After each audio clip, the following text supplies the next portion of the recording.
Hello, welcome to the closing event of my first ever exhibition, streaming live from aquabitArt Gallery in Berlin.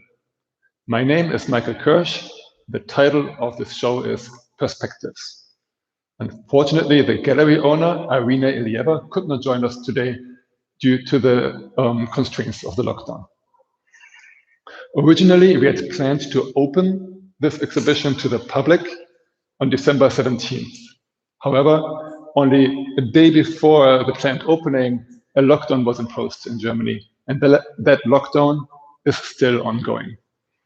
So we created a series of virtual elements to complement the real-life exhibition, such as this live stream. I'm grateful to you all for joining me here today. The dialogue of my work with the public is an important part for my artistic journey. It has always been my intention, my desire, that perspective should be a safe space where viewers can experience their feelings with gentle curiosity. What exactly is a safe space? How do we create a safe space? Those are questions that have occupied me for a very long time. And they've taken on a new dimension in this pandemic. In a way, this virtual exhibition is an uber safe space, but I fear something important gets lost in that virtualization.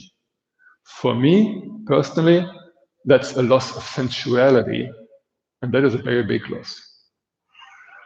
For me, a desire for a more sensuous, creative experience or process was one of the key reasons why I decided to pursue this artistic journey and to set up my own studio where I could pursue this work 3 years ago. I have always worked creatively, as a mathematician, as a Wall Street strategist, as entrepreneur, as chief commercial officer. In each of these roles, I was quite creative in solving problems, creating mathematical constructs, writing computer programs, overcoming political barriers, creating new businesses. So, and much of that joy of solving analytical puzzles can also be found in my artwork, right? Like in Space Between, and especially in balancing acts, which you see in the background here. The balancing act turned out to be an almost endless fountain of puzzles to solve. So it's not creativity per se that turned me into this journey as an artist to create these works, but rather a desire to create, to explore my creativity in a different way, in a more sensuous direction. I had created a series of sculptures as a teenager, and I was curious, what would it be like to pick that up again? The first sculpture I created was Identity. I first carved the sculpture out of stone with hammer and chisel. It's quite heavy, weighs 35 pounds or so. So I carved this with hammer and chisel, and then I smoothed the inside here with sandpaper. And that in itself is a very beautiful, gradual, physical process. You can only take stone away, you can't put it back. And then, using techniques that have been around for like 3,000 years, I transformed this into a bronze version of that same sculpture using a molding technique. And this bronze very accurately reflects the exact structure and shape of the stone. Working with these very traditional, very physical processes, for me, was a very important part of that journey. not doing anything digitally.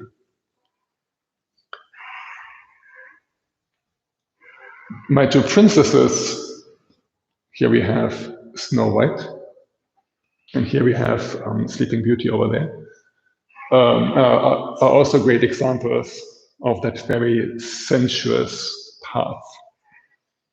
I first created Snow White, again by carving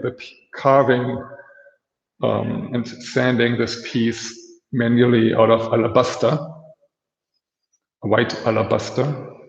And now she's held here in her coffin of slate and put on a pedestal. And then Sleeping Beauty is again a bronze cast of that alabaster stone, and she is tied up by leather strings in her fortress of steel.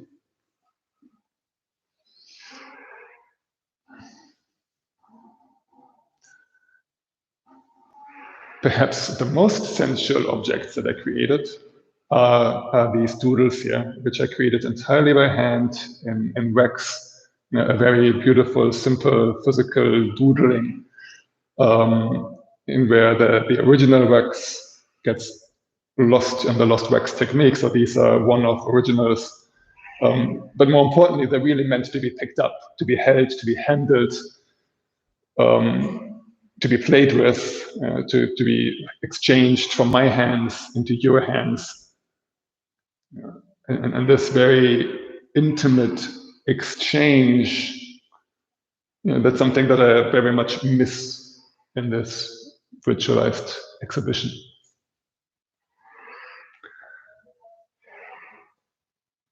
On the plus side, of course, I noticed that about half of the positive RSVPs to this closing event were based in the US, and it's really beautiful, of course, to have this opportunity to share with a much more global audience. And I hope you will all join me for the after party on Wonder in a moment. Which brings me to the closing remarks. What's next? Where to from here? I think that as an artist, I think my main next step is to rate and more or less create this exhibition again in the real world when there's actually an opportunity for that real world interaction. Because right now, during the pandemic lockdown, I'm much more motivated to work in a team rather than on my own. And I'm exploring some commercial and political endeavors to that end. If you've talked to me at any point in the last few years, you already know that polarization, the increasing polarization of our world, the role that social media plays in that polarization, and what that implies for my children is a deep concern for me. I'm a child of the Cold War. Growing up, the nuclear apocalypse was a real possibility, a constant threat to our existence. When I was born, World War II had ended just 30 years ago. German responsibility for the horrors of that war and of the Holocaust were very near and a frequent topic at school. So when I say I'm concerned about polarization, what I really mean is it scares the shit out of me. We need regulations that rein in social media to help safeguard the fabric of our societies and democracies. The much-said GDPR completely misses the point. It doesn't in any way limit Facebook's ability to manipulate users and to keep them hooked and all of that. But I won't go there too far right now, right? I just wanted to say I have this wild fantasy of creating or joining a team of Avengers to take on Facebook and bring about regulation. Another idea I'm exploring is how to overcome the dysfunctional tech culture within most established companies. I know from personal experience how that dysfunctional culture and how those prevailing forces of disintegration can be overcome through a continuous process of digital integration. And I have some ideas for how to cast this experience into a product or products that can scale. And I would love to explore those ideas further. Now, as I ponder my next steps, the key consideration for me is what gives me peace of mind. Peace of mind. I want to be fully present with my family. I want to make a positive impact on society. Sensuality is important to me. I want to work in a team. I want to be creative. For the past 3 years, creating these sculptures has been the vehicle that allowed me to pursue all of these passions. It's not entirely clear to me yet what the next 3 years will look like, but I know I don't want to do it alone. I want to do it with you. So I hope you'll join me on Wonder, where we can meet and mingle in just a moment. Let me know if you need the link. Thank you.